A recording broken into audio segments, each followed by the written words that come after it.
नमस्कार, मैं अर्चना और आप देख रहे हैं हंगामा टाइम्स। इस समय हम लोग निशादगंज के बेसिक शिक्षा निदेशक कार्यालय में हैं। हम आपको लेकर चलते हैं 2018 में जब योगी सरकार आई थी, 2017 में। उसके बाद शिक्षा मित्रों की कुछ मांगे थी जिसको लेकर के बहुत सारे संगठनों ने धरना प्रदर्शन दिया। इको गार्डन में लगातार धरना प्रदर्शन होता रहा। उसी में एक संगठन था जिसका नाम था आम शिक्षा मित्र एसोसिएशन को लेकर के 1 साल तक का धरना प्रदर्शन करने वाली उमा यादव जी हमारे साथ में हैं। तो वो आज यहाँ पे आई हुई हैं, तो उनसे हम बात करेंगे कि किन मांगों को लेकर के वो यहाँ पे आई हुई हैं। आखिर पुरानी कौन सी मांगे जो अभी तक पूरी नहीं हुई। तो आपका बहुत बहुत स्वागत है उमा जी। पहले तो मैं आपके चैनल को धन्यवाद देते हुए शासन से एकमात्र अपील करूंगी। लड़ाइयाँ बहुत हुई, मैं भी लड़ी, अपने शासन तक अपनी आवाज़ को मैंने पहुँचाया, मुद्दे टकराए, हाई पावर कमेटी का गठन हुआ। उस धरने में 101 ब्राह्मण भाइयों ने जनेऊ का त्याग किया, बहनों ने सुहागिन होते हुए बाल गुटवा करके विधवा होकर खड़ी हो गई। परिवार दुख के आलम को सहते हुए हाई पावर कमेटी का जब गठन हुआ तो उप मुख्यमंत्री जी ने कई जगह ऐसा अच्छा संदेश दिया था जौनपुर के विश्वविद्यालय पे कि शिक्षा मित्र परिवार का हाई पावर कमेटी के अंतर्गत कल्याण हो चुका है। मुख्यमंत्री जी के पास फाइल पहुंच चुकी है, बहुत जल्द उसका घोषणा मुख्यमंत्री जी करेंगे। उसके बाद बेसिक शिक्षा मंत्री पूर्व के सतीश द्विवेदी जी भी एबीपी गंगा चैनल पे हाई पावर कमेटी के अंतर्गत शिक्षा मित्र परिवार का कल्याण होने जा रहा है, आप लोग धैर्य रखिए, बयान दिए। और आज तक उस कमेटी का पता नहीं चला, ना ही कोई रिजल्ट आया। बीच बीच में आवाज़ उठती रही, मांग उठती रही, उस मांग को हम लोगों ने उठाया। आज भी मैं निदेशक साहब की मीटिंग में पहुंची हूं, अच्छा लगा, निदेशक साहब सम्मान दिए, खुशी मिली। हमारा मुद्दा है कि शिक्षा मित्र परिवार का भला हो। और मैं शासन द्वारा जो पूर्व में कहा जाता था कि एक मंच एक मांग पत्र, और इस कारण से इतने दिन का जो समय लंबित रहा उसको मैंने खत्म करते हुए मैं स्वयं आकर उपस्थित हुई कि और कोई बुलाए चाहे न बुलाए, और कोई किसी संगठन का नाम लिखे चाहे न लिखे, लेकिन अगर शिक्षा मित्र हित की बात हो रही है तो मैं सर्वश्रेष्ठ खड़ी हूँ। शिक्षा मित्र हित के लिए मैं हर कदम पे कदम ताल मिलाने के लिए खड़ी हूँ।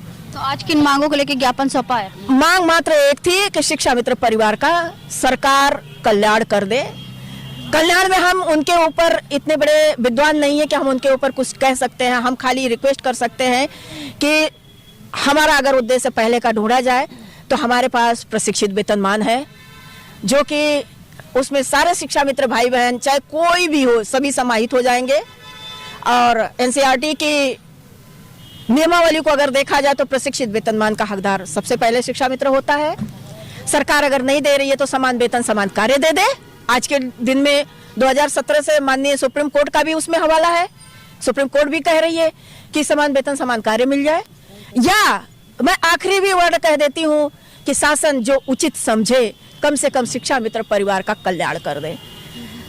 शिक्षा मित्र परिवार 10,000 रुपए में अपने जीवन का भरण पोषण नहीं कर पा रहा है, परिस्थितियां एकदम विकट है। शिक्षा मित्र परिवार ढेरों विषम परिस्थितियों को झेल रहा है। 10,000 में ना अपने माता पिता का दवा करा पा रहा है, ना इलाज करा पा रहा है, ना अपने बच्चों को शिक्षा दे पा रहा है, ना अपने बच्चों को आगे पढ़ा पा रहा है। हम खुद इस मानसिक तनाव को झेलते झेलते परिस्थितियां हमारी एकदम उल्टी हो चुकी है कि आदमी एक काम सही से नहीं कर पा रहा, शुद्ध रूपेण रह ही नहीं गया। तो गुजारिश है माननीय मुख्यमंत्री जी से, बाकी निवेदन है उनसे, जो अधिकारी हैं, उनसे जुड़े हुए कर्मचारी हैं। मैं तो एक लाइन कहूँगी कि लोगों का अन्य कहने से अच्छा मैं पीएम और सीएम को कहूँ ज़्यादा बेहतर है मेरे लिए। मैं राष्ट्रपति जी से अनुरोध करूँ, वो मेरे लिए ज़्यादा बढ़िया, वो भी महिला है। और हम महिलाओं का दर्द को सुने कि शिक्षा मित्र परिवार, महिलाएं सबसे ज़्यादा हैं शिक्षा मित्र परिवार में। अपने घर गृहस्थी, अपने परिवार को देखते हुए वो शिक्षा देने का कार्य कर रही हैं। और ग्रामीण के सुदूर इलाकों में जहाँ विद्यालय की ढांचा चरमरा गई थी, विद्यालय में ताले पड़ गए थे, वो काम शिक्षा मित्र परिवार ने किया। उन्होंने तालों को खोला और आज शिक्षा की जो रीढ़ बन गई बेसिक का, आज भी शिक्षा मित्र परिवार ही 25 साल से योगदान दे रहा है। और 25 साल के योगदान के बाद हमें फुटपाथ पे खड़ा होना पड़ा, ये कष्टकारी है। हमारे मुख्यमंत्री जी आदरणीय इतने लोगों का कल्याण कर रहे हैं, बेटियों के लिए ढेरों योजनाओं का उन्होंने शुभारंभ किया है। उसके साथ साथ सबसे गौरवान्वित मैं कहूँगी तो हमारे यहाँ रामलला जी प्राण प्रतिष्ठान हो रहा है, तो हम लोग भी अपने को गौरवान्वित समझ रहे हैं कि उसके हक हिस्सेदार हम लोग भी हैं। ईश्वर की कृपा हमारे यहाँ भी बरसेगी, रामलला जी वाकई आशीर्वाद देंगे।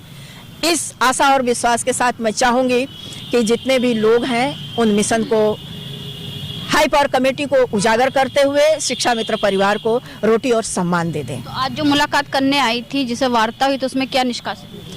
अभी तो खाली हम लोगों से उन्होंने मुद्दे को पूछा, मुद्दा पूछने के बाद उन्होंने कहा कि इस पर विचार मंथन होगा, फिर आप लोगों को बताया जाएगा, इतना ही कहा गया है उनके द्वारा। तो 2017 से 2024 हो गया है, लोकसभा के फिर से चुनाव होने वाले हैं, आप लोगों की मांगे वहीं की वहीं है, पूरी नहीं हुई, तो उस पर क्या कहना चाहेंगे? अब ये शासन की मर्जी थी, शासन जो जैसा चाहते हैं भाई अपना करते हैं, और हम तो अभी भी उम्मीद लगा के बैठे हैं कि शासन हमारी बातों को सुने और हमारे लिए जो हाई पावर कमेटी बनाई गई उसका रिजल्ट ओपन करके हमें मान और सम्मान दे, बेटियों को मान सम्मान दे, गौरव दे, क्योंकि ये बेटियां उनके सम्मान में आवाज उठा के इसके बाद इंतजार करती नहीं। अभी तक हम लोग इंतजार ही किए हैं, इसलिए हम लोग कहीं आवाज दोबारा शासन पे इसलिए नहीं दिए कि जो चीज कमेटी बन चुकी है तो अपने हिसाब से वो लोग रिजल्ट दे देंगे, लेकिन काफी कुछ विसंगतियां आती हैं। खैर मैं उन विसंगतियों पे नहीं जाऊंगी, चल रहा है जो चलने दें, लेकिन हमें चाहिए न्याय, हमें चाहिए रोटी। आप लोगों की मांग को अभी तक न्याय नहीं मिला, तो आगे क्या क्या होगा? उम्मीद तो कायम है, उम्मीद तो रखेंगे, और माननीय मुख्यमंत्री जी से अपील, निवेदन, गुजारिश कर रहे हैं आपके चैनल के माध्यम से कि माननीय मुख्यमंत्री जी, हम शिक्षा मित्र परिवार का कल्याण करिए। आप बहुत दर्द हम लोगों ने सह लिया, आप महान हैं, आप एक संत और महात्मा हैं, आपके शासनकाल में इस तरह की बातें आ जाए तो थोड़ा सा तकलीफ होती है। आप इतने बुद्धिजीवी होते हुए कैसे बेटियों को ऐसे छोड़ दे रहे हैं, हमें ये नहीं समझ में आ रहा है। तो हमें रोटी और सम्मान की दरकार है और हमें चाहिए आपसे, ये है। धन्यवाद। तो ये थी हमारे साथ में आम शिक्षा मित्र और शिक्षा मित्र एसोसिएशन की जो अध्यक्ष उमा यादव, जिन्होंने इको गार्डन पूरा 1 साल धरना प्रदर्शन किया। ये शिक्षा मित्रों की मांगों को लेकर उन्होंने अपना सर भी मुंडवा लिया था, सरकार के सामने वो अड़ी हुई थी और खड़ी भी हुई थी, लेकिन संतावना दे करके और जो है आपको जो है सलाह दे करके उनको वहाँ से हटा दिया गया। लेकिन 6 साल के बाद भी अभी तक उनकी मांगे पूरी नहीं हुई, जिसको लेकर के आज वो निषादगंज बेसिक शिक्षा निर्देशालय में आई हुई थी, जहां पे उन्होंने अपने मांगों को लेकर ज्ञापन सौंपा। अब शासन और प्रशासन का देखना है कि क्या अभी भी शिक्षा मित्रों की मांगे पूरी होंगी या फिर वादे रहेंगे अभी भी अधूरे। तो इसी के साथ मैं अर्चना आपसे इजाजत लेना चाहूंगी। धन्यवाद, बने रहिएगा हंगामा टाइम न्यूज चैनल के साथ। हंगामा टाइम्स की तमाम खबरों को देखने के लिए हंगामा टाइम्स को सब्सक्राइब कर लीजिए और बेल आइकन दबा लीजिए। अगर आपको ये वीडियो अच्छा लगा हो तो लाइक बटन प्रेस कर अपनी प्रतिक्रिया हमारे कमेंट बॉक्स में देना मत